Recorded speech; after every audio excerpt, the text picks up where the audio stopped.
Good morning to everyone. Time check is 6:23 AM. Ngayon, yung weather natin is medyo maulan ulit. Bala ko sana mag-check ng mga plants natin kasi nga yung ulan din kagabi and then yung madaling araw is malakas. So, double check ko lang sana kung ano yung status o yung siyempre baka mamaya may mga tumba kasi malakas yung hangin. Ngayong umaga, umuulan. So, try natin pag bumagsak ng ulan, saka tayo mag-check. Okay? So, for now, siguro kape muna tayo. Tara!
Medyo humina yung ulan, kaso maambot-ambot pa, so kaya tayo nakalabas. So simulan lang natin yung pagtingin ko sa mga plants natin o dito sa mga talong. So kung papansin nyo, itong mga talong natin is hindi ganun na mulaklak, hindi masyadong nasisikatan ng araw. So yun siguro yung naging problem kaya hindi siya maraming mamulaklak ngayon. Pero may mga bunga pa rin, so hindi lang ganun kalalaki na tulad dati. So kasi tumatanda na rin yung ibang mga plants natin. So makikita nyo, pinutol ko na. So far wala naman ako makikita ng tumba dito sa mga talong natin. So wala tayong aayusan. So yan, kangkong. So makikita nyo yan. Ang kangkong ang isa sa pinakamasayang plants natin ngayon kasi umuulan. So nabababad sila sa tubig. Ang kabila, ito pa yung maligit natin na ginawang expansion. Sana magtuloy-tuloy na yung mga pag-usbong nito para hindi tayo mabuhusan ng kangkong. Ito ulit, may mga pat na puno lang ako ng talong dito tinanim kasi magaganda yung mga lupa dito, medyo mataba. Kawawa naman, nalulusaw na yung mga pechay natin. Nakikita nyo yung ibang mga dahon, nagkakabutas-butas na. So, yan, isa sa mga struggle ng ulan. Then, yan yung mga puno ng kamatis. So sana hindi mamatay yung ibang mga puno ng kamatis natin. So yun yung mga bunga sila.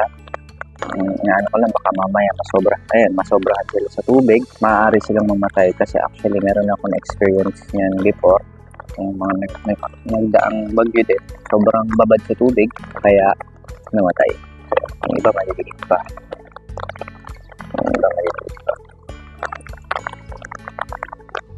Kaya ito yung mustasa natin. So, konti na lang.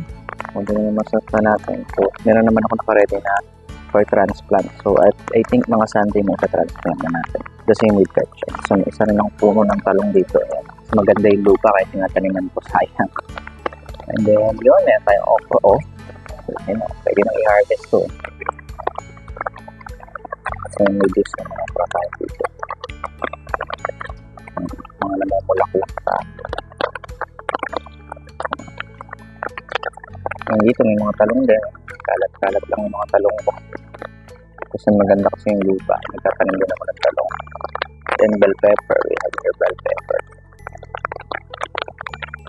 Yan. Ito mas malaki yung mga bunga ng bell pepper dito. Yan.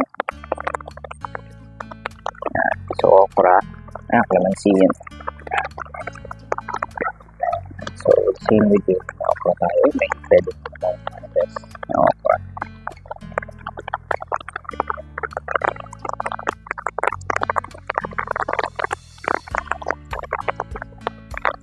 May okra din dito. Ang dami. Pwede sila mga pitasin. Malaki na. Ayan. Okay. Ayan. Pat sa kabila. So, I think meron ako ditong mga 10 or 12 na puno ng okra. May mga bulaklak. At the same time, meron din mga pwede nang ipitasin. Ayan. So, okay naman. Wala namang mga natumba na halaman. So, kasi nga nalagyan natin ng mga pampatibay yung iba bago pa umulan. So, last natin, ito yung mga kamanyang o yung sitaw. So, daming bulaklak yung sitaw natin. Yan. May mga bunga na rin yan. Yan ang mga bayang bunga niya. So, actually, nakapag-harvest na kami dito isang beses pa lang. So, yung iba pinapahaba pa naman. Pero yung iba pwede lang i-harvest ang sitaw natin. So, yun guys. Nag-check lang tayo ngayon ng mga plants natin. So, good news naman, wala naman mga natumba o kaya mga namatay na plants natin. Nag-updates lang ako. So, sana nag-enjoy kayo dito sa vlog natin kahit yun ang ginawa natin. And, sana tumigil na tong bagyo natin. So, keep safe everyone. So, kailangan mag-stay sa bahay. Stay na lang tayo. Okay. So, thank you guys. Thank you for watching. Bye.